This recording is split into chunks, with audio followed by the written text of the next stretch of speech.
आज की दुनिया की प्रमुख खबरें। 12 जनवरी 2025। लॉस एंजलिस में जंगलों की आग।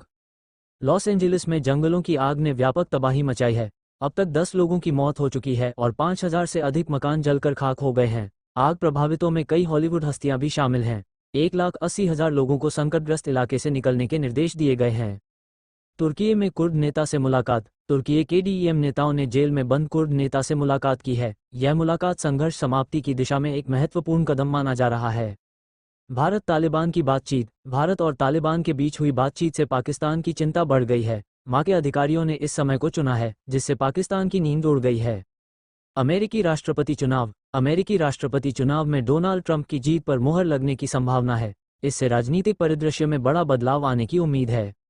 ईरान का नया आत्मघाती ड्रोन। ईरान ने दुनिया को अपना नया आत्मघाती ड्रोन रजवान दिखाया है। ये ड्रोन इजरायली यूविजन हीरो की हूबहू कॉपी है और इसकी कई खासियतें हैं। अयोध्या में रामलला का अभिषेक। अयोध्या में रामलला की प्राण प्रतिष्ठा की पहली सालगिरह पर भव्य अभिषेक समारोह आयोजित किया जा रहा है। इस अवसर पर देश भर के 170 संत धर्माचार्य शामिल होंगे। अमेरिकी चुनाव में बाइडेन का बड़ा दावा। अमेरिकी राष्ट्रपति जो बाइडेन ने फेयरवेल भाषण से पहले एक बड़ा दावा किया है। उन्होंने कहा कि वो ट्रंप को हरा सकते थे, लेकिन उन्होंने ऐसा नहीं किया। यूएई ने ब्लैकलिस्ट किए 11 लोग और 8 संगठन। यूएई ने 11 लोगों और ब्रिटेन के 8 संगठनों को ब्लैकलिस्ट किया है। इन पर चरमपंथी संगठन से संबंध का आरोप लगाया गया है। जर्मनी और रूस के बीच तनाव। जर्मनी ने रूस पर रस्टी टैंकरों के फ्लीट को तैनात करने का आरोप लगाया है। ये कदम रूसी प्रतिबंधों से बचने के लिए उठाया गया है। आज की प्रमुख विश्व समाचार। 12 जनवरी 2025। लैंडफिल में खोया बिटकॉइन खजाना। एक व्यक्ति का 598 पाउंड मिलियन का बिटकॉइन खजाना लैंडफिल में खो गया। अपनी पूरी कोशिशों के बावजूद अदालत ने इसे वापस पाने की अनुमति देने से इनकार कर दिया। ये घटना डिजिटल करेंसी से जुड़े जोखिमों और खोए हुए संपत्ति को वापस पाने में कानूनी चुनौतियों को उजागर करती है। सूडान संघर्ष। सूडानी सेना ने वाड मदानी शहर को रैपिड सपोर्ट फोर्सेज (आरएसएफ) से वापस लेने के लिए बड़ी कार्रवाई शुरू की है। ये घटनाक्रम सूडान के संघर्ष में महत्वपूर्ण बढ़ोतरी का संकेत देता है और इसके संभावित मानवीय परिणाम हो सकते हैं।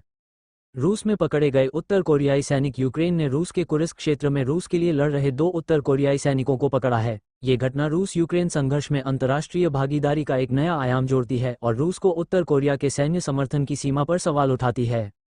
मायोटे में साइक्लोन चिडो का असर। दिसंबर में साइक्लोन चिडो से प्रभावित मायोटे द्वीप अब एक नए तूफान के खतरे का सामना कर रहा है। यह क्षेत्र हाई अलर्ट पर है क्योंकि पिछली आपदा के बाद पुनर्निर्माण की चुनौतियों के बीच एक और प्राकृतिक आपदा का खतरा है।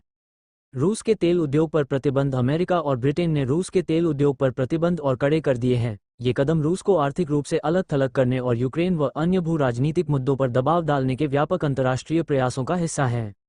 जर्मनी में प्रदर्शन। हजारों लोग जर्मनी में दक्षिणपंथी पार्टी एएफडी की कांग्रेस के खिलाफ प्रदर्शन कर रहे हैं। ये प्रदर्शन जर्मनी में दक्षिणपंथी राजनीति के खिलाफ बढ़ते सार्वजनिक विरोध को दर्शाते हैं और देश में चल रहे राजनीतिक तनाव को उजागर करते हैं।